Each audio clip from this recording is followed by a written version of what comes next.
My hands were shaking as I stared at my phone. 3 missed calls from Gerald, my lawyer.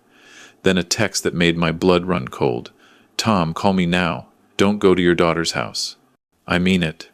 I was literally putting on my coat, about to drive to Lindsay's place in Springbank for Sunday dinner. My daughter had been so insistent this week. "Dad, you never come over anymore. The kids miss you. I'm making your favorite pot roast." How could I say no to that? But Gerald's text changed everything.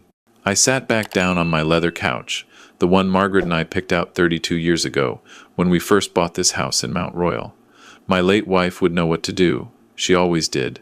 But she'd been gone 4 years now, and I'd been navigating this world alone ever since.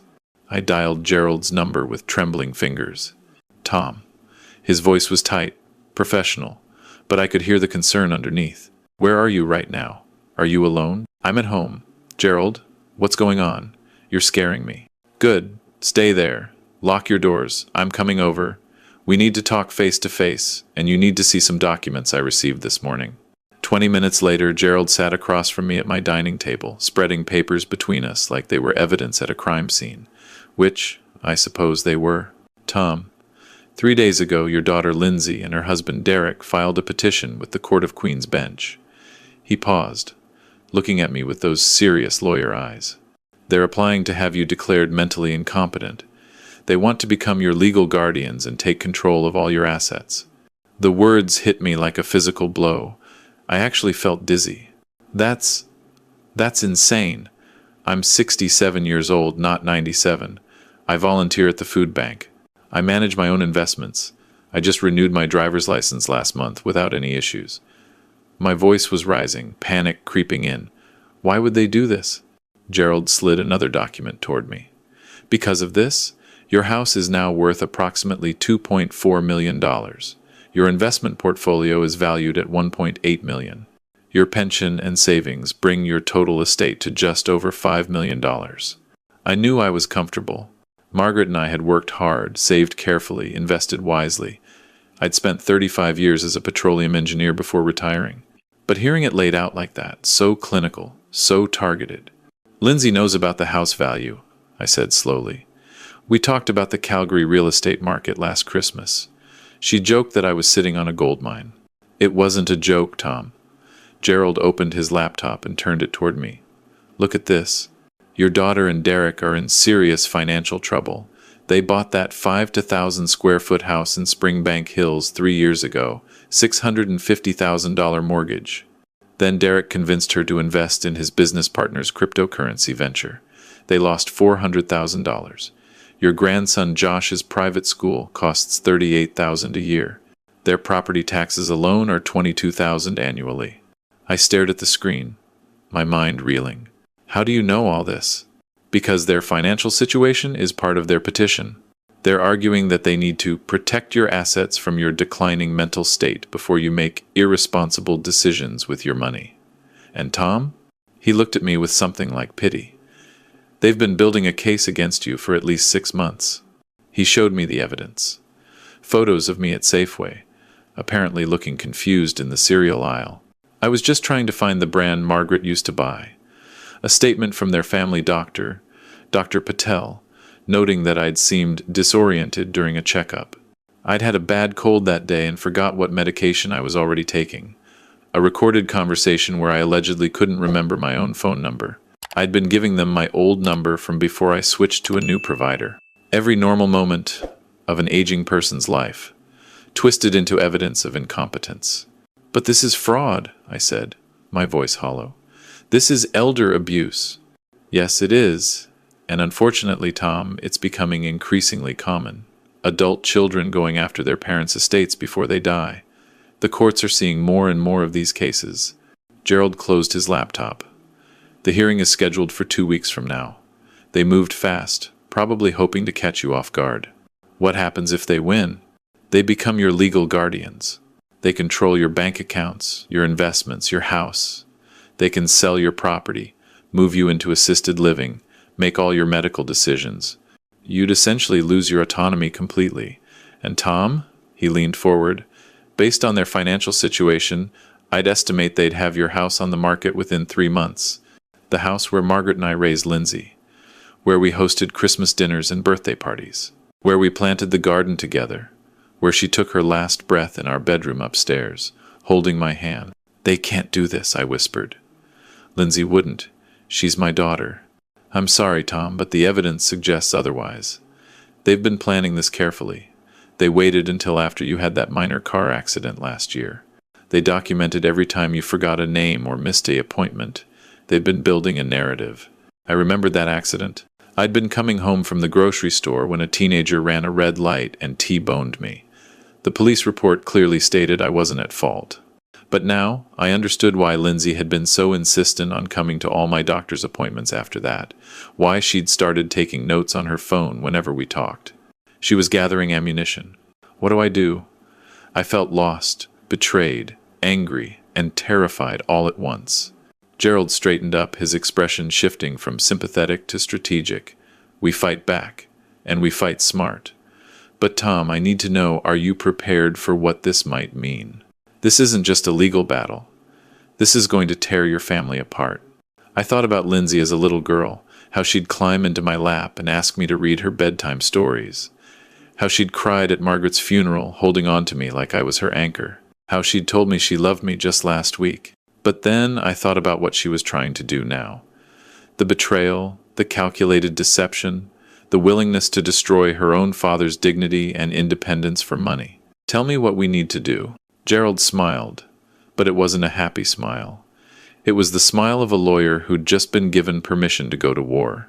"First, we're going to document everything. Starting now, you're going to keep a detailed journal. What you do every day, who you talk to, every coherent decision you make. I want timestamps, details, evidence that you're of sound mind." "Okay." "Second, we're going to get you evaluated by an independent psychiatrist. Not your family doctor who they've already influenced, but a specialist in geriatric mental health. Someone who can testify that you're cognitively sound." "Fine." "Third, and this is crucial, Tom, you can't let them know that you know. You need to act normal. If they realize we're onto them, they might accelerate their plans or destroy evidence." That dinner invitation suddenly made horrible sense. They wanted me there tonight for a reason, didn't they? "I suspect they planned to have you sign something, maybe a power of attorney document slipped in among other papers. Just some routine financial planning, Dad. Or they might have staged something, recorded you having a confused episode to use as additional evidence." The manipulation was breathtaking. How could she do this to me? The words came out broken, and I realized I was crying. 67 years old, and my own child had reduced me to tears. Gerald put a hand on my shoulder. "I've been practicing law for 30 years, Tom. I've seen this too many times. Money changes people, or maybe it reveals who they really were all along." Over the next week, I followed Gerald's instructions to the letter.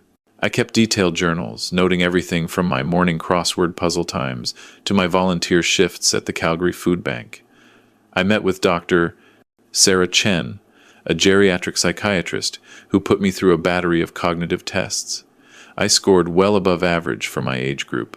"Mr. Morrison," Dr. Chen said after our third session, "I can state with complete professional confidence that you show no signs of cognitive decline, dementia, or mental incompetence. Your memory is excellent, your reasoning is sharp, and your judgment is sound. In fact, you're sharper than many people half your age." But the hardest part was pretending everything was normal with Lindsay. She called me on Wednesday. "Dad, I'm so sorry about Sunday. Derek's mother had a fall, and we had to rush over. Can we reschedule for this weekend?" "Of course, sweetheart," I said, the endearment tasting like ash in my mouth. "Is she okay?" "Oh, she's fine. You know how dramatic she can be." Lindsay laughed, that familiar sound I'd loved my whole life. "Actually, Dad, while I have you, Derek, and I wanted to talk to you about setting up a trust. You know, for estate planning. Just to make sure everything's organized in case. Well, you know, we're not getting any younger." She was still trying. Even knowing I had a lawyer, even with the court date approaching, she was still trying to manipulate me into giving her legal control. "That sounds like a good idea," I said carefully. "Let me think about it." "Don't think too long, Dad. These things are time sensitive. You never know what might happen." "Was that a threat?" I couldn't even tell anymore. That night, my grandson Josh called me. He was 15, a good kid, or at least I thought he was. Grandpa Tom, can I come over? I need to talk to you. Alone. Of course, Josh. Is everything okay? I need to see you. Please. He arrived 20 minutes later on his bicycle, his face flushed from the ride. He looked scared. Grandpa, I need to show you something, but you have to promise not to tell Mom and Dad that I told you.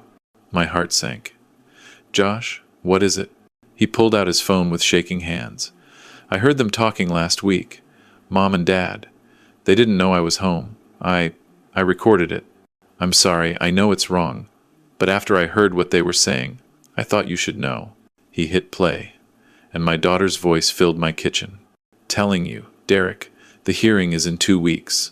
Gerald Morrison might be his lawyer, but we have Dr. Patel's statement. We have the photos. We have everything documented. Derek's voice responded, What if your dad fights it? With what? We've been systematic. Every instance of forgetfulness, every missed appointment, every time he seemed confused, the judge will see a pattern of cognitive decline. And even if he tries to fight, it'll cost him hundreds of thousands in legal fees. By the time it's over, there won't be much estate left anyway. And if we win? When we win, the house goes on the market immediately. Even in this market, we should clear $1.8 million after the mortgage is paid off. That solves our cryptocurrency losses and gets us back to zero. Then we liquidate his investment portfolio, pay off our mortgage, and set up the trust for Josh's education. What about your dad? Where will he go? A pause. Then Lindsay's voice, colder than I'd ever heard it. There's a lovely assisted living facility in Airdrie, much cheaper than Mount Royal. He'll be fine. He won't even know the difference soon enough. Josh was crying now, silently, tears streaming down his face. Grandpa, I'm so sorry. I didn't know what to do. I love you. And they're talking about you like you're not even a person anymore. I pulled my grandson into a hug, this brave kid who just betrayed his own parents to protect his grandfather. You did the right thing, Josh. You did exactly the right thing. Are they really going to take your house? The house where you and Grandma lived? Not if I can help it, buddy. Not if I can help it. I called Gerald immediately. When he heard the recording, he was silent for a long moment. Tom, this changes everything. This is direct evidence of fraud and elder abuse. With this recording, we don't just defend against their petition. We go on the offense. What do you mean? I mean, we're filing a counterclaim. Fraud, attempted financial exploitation of a vulnerable person, conspiracy to commit theft.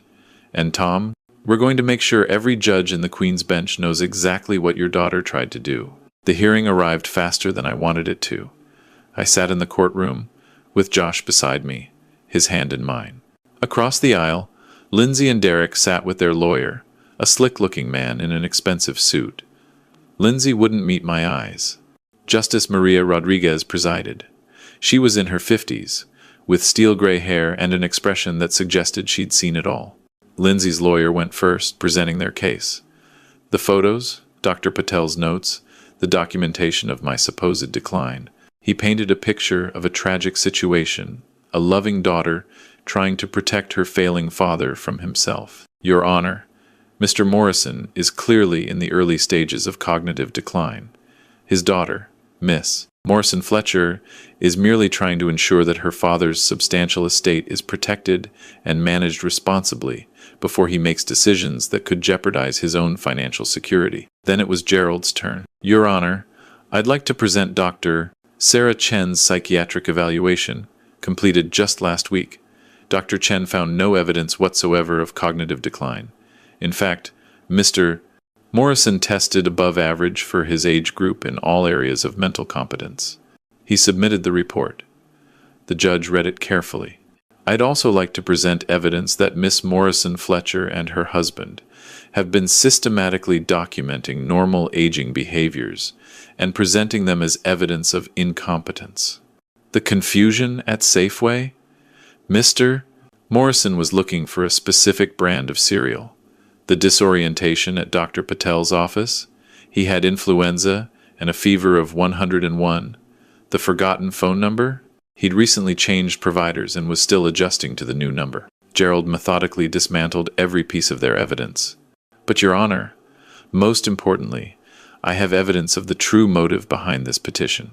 He played Josh's recording. In the silent courtroom, Lindsay and Derek's voices echoed, cold and calculating, discussing my estate like I was already dead. House goes on the market immediately.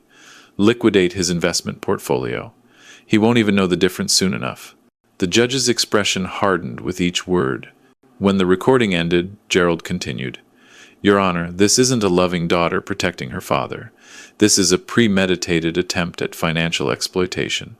Miss Morrison Fletcher and her husband are in severe financial distress due to bad investments. They stand to gain over $5 million by having Mr. Morrison declared incompetent. They've manipulated medical records, staged photographs, and built a false narrative, all to steal their own father's life savings. Lindsay's lawyer stood quickly. Your Honor, this recording was obtained without my client's knowledge or consent. It's inadmissible. In a criminal trial, perhaps, Justice Rodriguez cut him off. But this is a civil proceeding regarding guardianship, and I'm very interested in understanding the motivations behind this petition.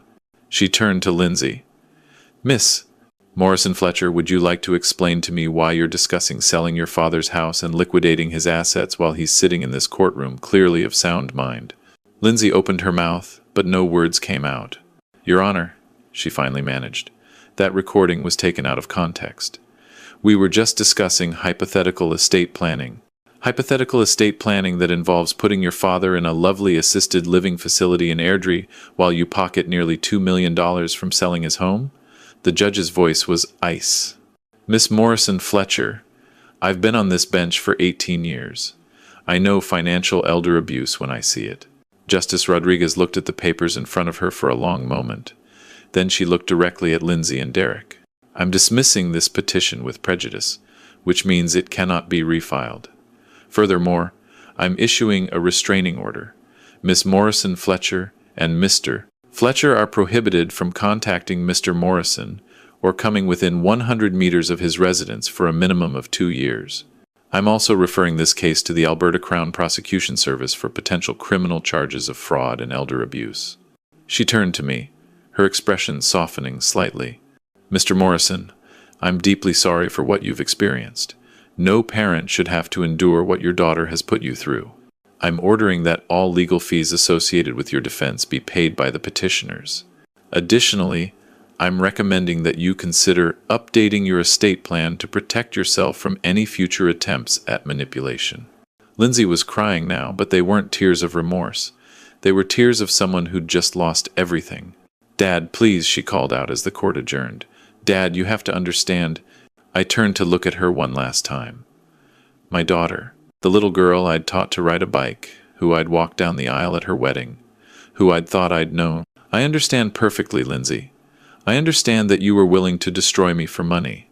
I understand that you saw your own father not as a person, but as an estate to be liquidated. I understand that the mother you claim to have loved so much would be ashamed of what you've become. Josh squeezed my hand. My grandson, who'd had the courage to do what was right even when it meant betraying his own parents. Grandpa, can we go home now? Yes, Josh. Let's go home. As we walked out of the courthouse, Gerald walked beside me. Tom, that was incredibly difficult. How are you feeling? Honestly? I don't know. I looked down at Josh. But I know that not all family is blood, and not all blood is family. I lost a daughter today, but I gained the knowledge that I raised at least one person with integrity. That evening, sitting in my house in Mount Royal, the house Margaret and I built our life in, I called my lawyer one more time. Gerald, I need to update my will. The house, the investments, everything. I want to set up a trust for Josh's education and future. Lindsay gets nothing. Not $1. She made her choice. Are you sure, Tom? That's permanent. I'm very sure. And Gerald? I want it explicitly stated why. I want the will to detail exactly what she tried to do, so that if she ever tries to contest it, a judge will know the full story. Consider it done. Josh moved in with me a week later. His parents had kicked him out when they realized he'd recorded them, 15 years old, and they'd chosen money over their own son. But I had a big house and a bigger heart, and Josh needed someone who'd put him first. We established a new routine: breakfast together before school, Homework at the dining table. Weekend trips to the mountains. Josh helped me in the garden, planting vegetables where Margaret used to grow her roses. Grandpa? He asked one Saturday morning as we were pulling weeds. Do you ever forgive her? Mom, I mean? I sat back on my heels, considering the question carefully. Forgiveness isn't about them, Josh. It's about not letting their actions poison what's left of your life. Do I forgive what your mother tried to do? No. Will I ever have a relationship with her again? Probably not. But I won't spend my remaining years consumed by bitterness.